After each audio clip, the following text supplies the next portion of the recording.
Hey guys, welcome back to another episode. In this video, I'm gonna let you know how you can cancel your Adobe's subscription.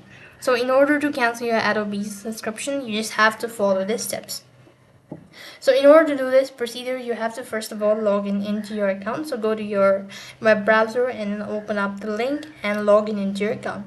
When you're logged in, from the home page, right on top you can see multiple tabs. Go and press on plans and payments. Once you press on plans and payments, scroll down a bit and go to manage plans from the left hand side bar.